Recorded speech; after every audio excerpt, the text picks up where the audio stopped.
Olá, que bom ter a companhia para mais uma conversa sobre direito, ahn, sem complicação, né? Oi, sempre bom estar aqui para a gente conversar. Hoje o nosso foco é o informativo de jurisprudência número 1190 do Supremo Tribunal Federal, o STF, saiu agora, dia 22 de setembro de 2025. Isso mesmo. E a ideia é a gente destrinchar as decisões mais importantes, né? Tentar explicar de um jeito claro. Exato. Bem acessível, principalmente para quem está aí na batalha dos estudos, seja para faculdade ou para concurso. A meta é zero juridiquês. Combinado. E antes da gente mergulhar nos julgados, um recado rápido e importante. Para quem busca aprofundar, fixar mesmo o conteúdo dos informativos com perguntas, respostas, nós preparamos o e-book Questões Discursivas Informativos STF e STJ. É um material bem legal para ajudar no estudo. Sim, o link está na descrição aqui do material. E olha, adquirir esse e-book ajuda demais a gente a manter esse trabalho aqui no ar. Fica o nosso muito obrigado desde já. Com certeza. É um apoio fundamental. Agora sim, vamos começar pelo que o plenário do STF decidiu. Teve bastante coisa relevante, né? Teve, sim. O plenário debateu temas com impacto em várias áreas. Vamos lá. O primeiro caso já mexe com muito concurseiro, acho eu. É o recurso extraordinário 1469887, lá de Alagoas. Gerou o tema 1424 de repercussão geral. Isso. Ou seja, vale para todo mundo? A questão era sobre altura mínima em concurso para a Polícia Militar. Uma candidata foi eliminada porque não tinha 1,65 m. Isso estava numa lei estadual bem antiga, de 92. E o STF? Considerou essa exigência da Lei de Alagoas inconstitucional. A decisão da repercussão geral foi unânime e, no mérito, por maioria. E por quê? Qual foi o argumento principal? O argumento central foi a violação do princípio da razoabilidade. O Supremo pensou assim, olha, como é que um Estado exige 1,65 m, que é mais do que a lei federal pede por exército? Que é 1,60 m para homem e 1,55 m para mulher, né? Exato, pela Lei 12.705 de 2012. Como exigir mais do que isso sem uma justificativa clara, sabe? Sem mostrar que essa altura a mais tem a ver com um trabalho específico da PM daquele estado. Entendi. Quer dizer, não basta a administração estadual só achar que policial tem que ser mais alto. Precisa ter um motivo concreto ligado à função. Justamente isso. A razoabilidade entra aí como um filtro, né? Pode ter requisito? Pode, mas tem que ser proporcional, tem que ter lógica com a função. Exigir mais que o parâmetro nacional do Exército, sem explicar bem o porquê, foi visto como desproporcional, desarrazoado. Certo. O STF até citou outros casos, como a ADI 5044, para mostrar que essa linha de pensamento já existe há um tempo. Faz sentido. Então, a tese fixada ficou assim. A exigência de altura mínima para ingresso em cargo do Sistema Único de Segurança Pública pressupõe a existência de lei e da observância dos parâmetros fixados para a carreira do Exército, Lei Federal número 12752/2012, 1,60 para homens e 1,55 para mulheres. Resumiu bem. Olha, isso é um ponto muito importante para quem estuda para a carreira policial. O Estado não pode simplesmente ser mais rigoroso que a União para o Exército sem um bom motivo. Isso mostra o judiciário controlando mais esses requisitos de concurso, né? Com certeza. É um controle importante para evitar exigências que não têm um fundamento real na função, que sejam só uma barreira, né? Garante que o foco seja na aptidão para o cargo. Legal. Mudando de assunto, mas ainda no plenário. Vamos para a ADI 7640, de São Paulo. O tema agora é exploração de loterias pelos estados. Parece algo mais administrativo, mas tem a ver com o federalismo, né? Tem tudo a ver com federalismo. A briga era sobre restrições que uma lei federal, a 13.756 de 2018, que foi alterada em 2023, colocou para a exploração de loterias pelos estados. E que restrições eram essas? Eram duas principais. Uma dizia que o mesmo grupo econômico ou pessoa jurídica só podia ter uma concessão de loteria e só em um estado. Limitava bastante. Sim, e a outra limitava a comercialização e, olha só, a publicidade das loterias estaduais só dentro do próprio estado. E o STF achou isso certo? Não. Derrubou as duas restrições por unanimidade.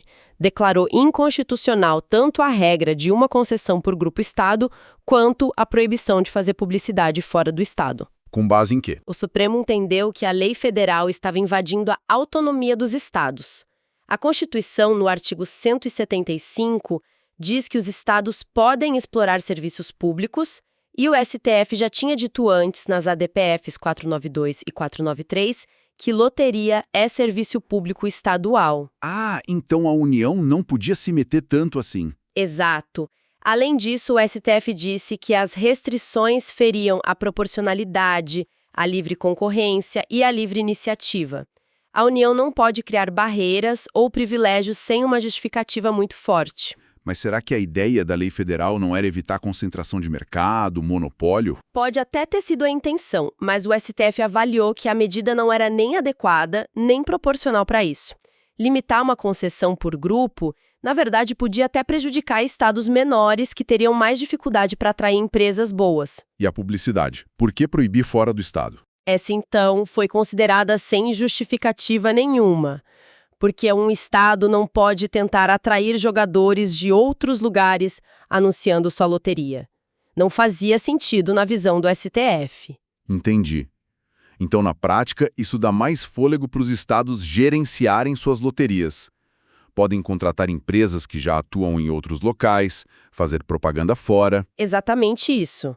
Abre mais o mercado, pode gerar mais competição e, quem sabe, mais receita para os estados usarem em serviços públicos.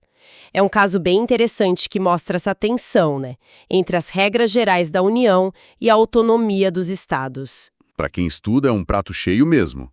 Federalismo, competências, princípios econômicos, direito administrativo. Tudo junto ali. Seguindo no plenário. AR 1.521.802 de Minas Gerais. Virou o tema 1352 de repercussão geral. Esse aqui é um clássico, né? Lei ordinária LO pode revogar ou alterar benefício criado por lei complementar LC. É a pergunta de $1 milhão, né? O caso concreto era lá de Formiga, em Minas. Uma hélice municipal criou um auxílio condução para professores. Anos depois, veio uma LO e colocou requisitos para receber esse auxílio. Podia. A intuição diz que não, né? Lei complementar parece mais forte, exige mais votos para aprovar. Pois é, essa é a impressão inicial. Mas o STF, olha só, de forma unânime, disse que sim, a LO pode alterar ou revogar o benefício criado pela LC, mas tem um porém crucial. Qual? Desde que a matéria, o assunto tratado pela LC, não seja uma daquelas que a Constituição Federal exige que seja tratada por lei complementar. Ah, então o X da questão é o assunto, não a forma da lei. Exatamente. No caso lá de Formiga, era regime jurídico de servidor, e a Constituição não exige LC para isso.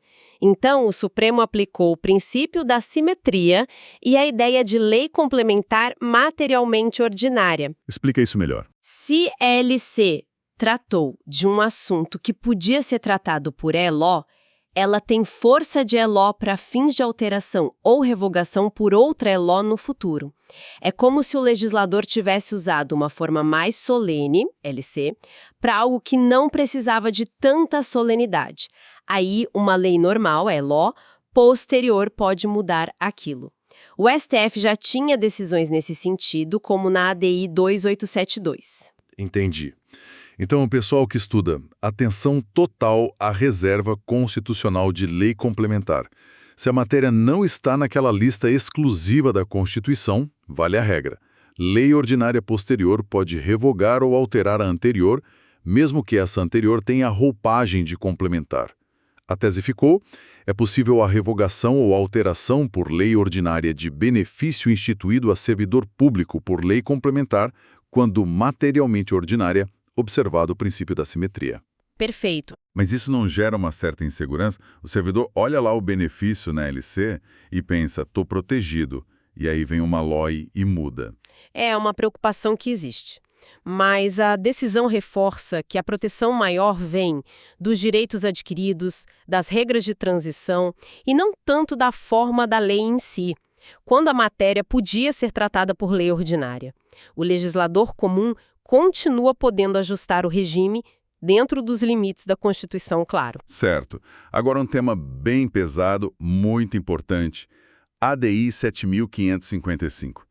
Questionava como o Código Penal Militar, o CPM, tratava o crime de estupro de vulnerável. Tinha uma diferença grave em relação ao Código Penal comum, né? Tinha uma diferença muito grave e preocupante. O CPM, numa alteração de 2023, previa pena de 8 a 15 anos para o estupro de vulnerável por militar. Só que, diferente do Código Penal comum, artigo 217-A, o CPM não previa penas maiores, as qualificadoras, se do crime resultasse lesão grave, gravíssima ou morte. Nossa, e tinha mais coisa, né? Tinha. O CPM, no artigo 236, ainda falava em presunções relativas de violência, ou seja, admitia a prova em contrário. Enquanto o Código Penal comum, para vítima vulnerável, menor de 14, deficiente mental, etc., tem presunção absoluta de violência. A vontade da vítima não importa. Caramba, então na prática a proteção para a vítima era menor se o agressor fosse militar, isso parece muito errado. Extremamente errado. E o STF concordou por maioria. Declarou inconstitucional aquele parágrafo do 232 do CPM e disse que os incisos do 236, com as presunções relativas, não foram recepcionados pela Constituição de 88. E a fundamentação deve ter sido forte. Muito forte. Falou em dignidade humana, proteção integral da criança e adolescente, artigo 227 da CF, proteção da pessoa com deficiência, proibição do retrocesso social e, um ponto muito importante, proibição da proteção deficiente. Proibição da proteção deficiente quer dizer que o Estado não pode proteger pouco. Exatamente. O Estado tem o dever de proteger os direitos fundamentais de forma adequada, suficiente. Criar uma lei que dá menos proteção penal para a vítima de estupro de vulnerável só porque o autor é militar seria falhar nesse dever, seria uma proteção insuficiente, desigual. A legislação militar não pode ser um desconto para crimes tão graves. Faz todo sentido. E qual o efeito prático disso agora? Começa a valer quando? O efeito é ex nunc, ou seja, daqui para frente, a partir da publicação da ata do julgamento. Agora, se um militar cometer estupro de vulnerável, nas situações de competência da Justiça Militar, aplica-se tudo o que está no artigo 217-A do Código Penal Comum. Incluindo as penas maiores por lesão ou morte? E a presunção absoluta de violência. Tudo isso, as qualificadoras, a irrelevância do consentimento, é uma equiparação total da proteção. Um passo gigantesco para a isonomia e para garantir a proteção integral das vítimas, não importa quem seja o agressor. Uma decisão fundamental de direitos humanos e direito penal. Ufa! Pesado, mas necessário. Para fechar o plenário, o RE 1347-1526, de Sergipe. Tema 1196. Discutiu a constitucionalidade da alta programada do INSS. Aquela data de cessação do benefício, a DCB, para o auxílio-doença. Isso veio por medida provisória, depois virou lei, né? Isso, veio com as MP 739 de 2016 e 767 de 2017. E depois entrou na Lei 8.213 e pela Lei 13.457 de 2017. A pergunta era, essa previsão de uma data para acabar o benefício, estimada já na concessão, era constitucional? E o STF disse que... Disse que sim, por unanimidade, é constitucional.